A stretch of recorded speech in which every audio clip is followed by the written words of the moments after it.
Hey y'all, I'm back. I believe that this is like day 7. I've been uploading shorts, but I'm back.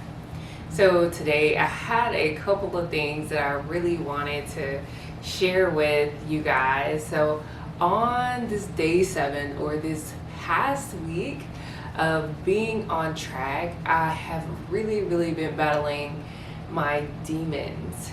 And I constantly go in this circle concerning things that I know is really enriching for me, things that I know is really growing me, and things that I know I am super uncomfortable with, but they're going to take me where I need to go as far as life, as far as entrepreneurship. Oh my gosh.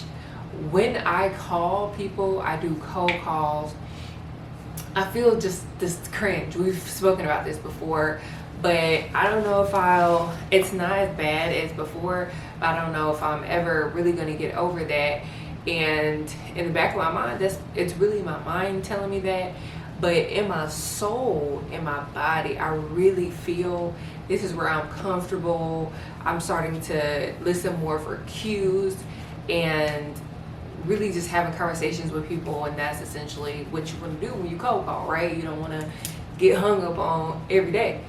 So I feel it in my soul that this is what I'm supposed to be doing, and I find that a lot of people get discouraged because once they come into a field that they do not know or in a place that they are not excelling at, we fall back on this, oh, I can just go back to what I was good at, what I was serving at, what seemed to be stroking my ego, because that's essentially what it is. And that really keeps us away from growth. It removes us from that uncomfortable space, so we don't build up the armor that we need to step into our next space in life. But we also tend to scapegoat our vulnerabilities. And I say that a scapegoat as in find an excuse. Why am I not excelling? Why is this not happening for me? I need to find a scapegoat. And I'm just gonna give y'all my personal experience. My scapegoat was, I'm not inherently skilled in this, so I'm gonna find something that I am inherently skilled at, and then I will become better and I will stand out and I will feel better about myself. But in my case, or in my example, I like myself much more now that I have given up control. Any of y'all that know me know that I'm a high D. That means I'm very direct, very with everything, and my sister is a lot softer than I am, so we mesh well, but sometimes it's really difficult for her to say what she wants because I'm like, and she's like, hey, but it's really easy for me to scapegoat my vulnerability and just be like, I just need to be in a place where I can be in control. I just need to be an entrepreneur. That's all I need to do. That's, where I need to stand tall and assert myself. And that is not always the case. As far as jumping right into full-time entrepreneurship, almost no one does it. Anyone that is able to jump right into full-time entrepreneurship, they had something going on before that allowed them to be able to do that. So don't believe the hype. One of my skills that I scapegoated out of was like, hey, I'm so knowledgeable, I'm so smart, I don't need to share this information with anyone else. I know I can do it myself. And what that really kept me from was connecting with others and growing in ways that I can't assert or assess myself. And that's where my strength was.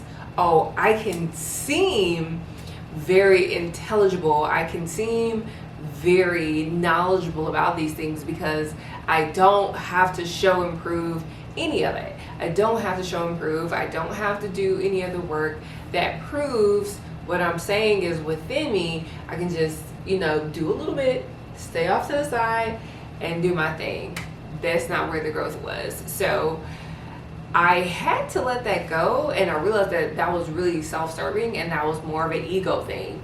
I can sit back here and I can stroke my ego in the classroom because nobody will ever hold me accountable. If I'm minimally successful as a teacher, they're gonna let you mind your business, and you're gonna be able to stay there for 30 years and never have to worry about any of that. And service level sounds fine, but I know God has so much more destined for me, and in order for me to help the people that I desire to help, which was my intention going into teaching, I'm actually going to have to bust out of this shell. So one of the things that sales and cold calling is helping me do is be able to have a conversation with someone, or be able to connect with someone that I don't know, I've never spoken to before, and that is a skill. We are held back from that because a lot of the things that we see people excel at, being charismatic, we think of President Barack Obama and all of these things, and we're like, wow, these people are so good. But you have to realize President Barack Obama is the youngest president, 40 something. I'm still in my 20s. How long was he working on his craft? We look past all the work that was done and just say, hey, this person is so charismatic. This person is such a good salesman. This person is such a great entrepreneur. They put in the work. There's no way to get around the work. So right now I'm in the middle of doing work. We are doing work. So I wanted to catch you guys up with that. Do not scapegoat your vulnerabilities. If your spirit, you're feeling more inclined to do something like, I don't know what it is. You don't have to know. Let that control go and just listen. Again, let that control go and just listen. We told God a year ago, it's been so hard. I have not cried more in my life, yet felt so fulfilled and felt like I've been walking toward my purpose and have never felt this way before. It's hard. It's hard freaking work. I remember one morning, just side note, I cried the entire morning. I said, oh my God, I've never cried this much as a teacher. It's just like pouring out of me. But one thing that I read is that your soul whispers. Your soul doesn't really have to say much. You just feel it. And if you are going towards your purpose and you feel a little spark of something, you know what I'm saying, or you felt a little bit of it. And if you haven't, I would suggest that you go chase something that your heart is like, oh yes, I want more of that. Not just, oh, I want to go travel, I want to be a little boss babe. No, something that your heart is just like, you feel that? Your soul whispers and your mind is chaotic, runs all over the place, it's back and forth, it's confusing. That's my biggest battle right now, especially switching over to something that I know that it's in my purpose. I do stuff and I don't even believe it. I'm like, my soul does not even believe. Like, I don't even have any conviction in this, but I'm so used to quitting. I'm so used to not following through. I'm so used to, oh, just give yourself a break, that when I'm held accountable, girl, straight broke through, cries, waterfalls, all of the above. So I'm listening to my soul. My soul is very, very happy with the fact that we threw away the house, we threw away the car, we threw away all of these preconceived notions of what success looks like. And I'm gonna make success look like me. I'm gonna make success look like my family. I'm gonna make success look like a community. And I've started to dream more. So I'm grateful for that. So in regards to housing, we are back We said we would never buy a house, but we see the value in ownership. We don't see the value in owning something worth $300,000 that would take, years and years to pay off. So, well, let me not lie. We're kind of on the borderline right now, like tiny home. We know we want to have our own land or buy a house, and we don't want to force it. So we are buying into this community aspect, and that means moving in with my brother-in-law and like saving up for a year, being able to purchase land, and then have the opportunity for people to come. So what we're thinking is some land, some tiny homes, a community in which we barter. I hate the fact that we've given people permission to charge us crazy rates because we're not willing to converse and build a community around us, right? They couldn't charge all that for, Kool-Aid or sugar back in the day. I felt that going on, my bad. They couldn't charge all that because there was no demand for all of that. Look, if you had sugar, we needed sugar, we got sugar. If I needed my lawn mowed and you had a lawnmower, then we could use it. It's communal.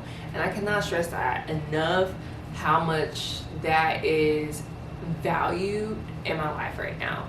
So what we are starting to do is help people with the resources that we have.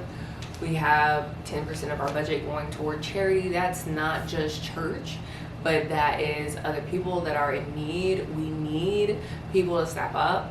We need people to get over their vulnerabilities in this place in their life, because God has placed certain things within us to help the community. We need community leaders. We need local leaders that are providing community space for those of us that don't have that space, for those of us that don't have families due to COVID, due to all of these different things that we deal with in the human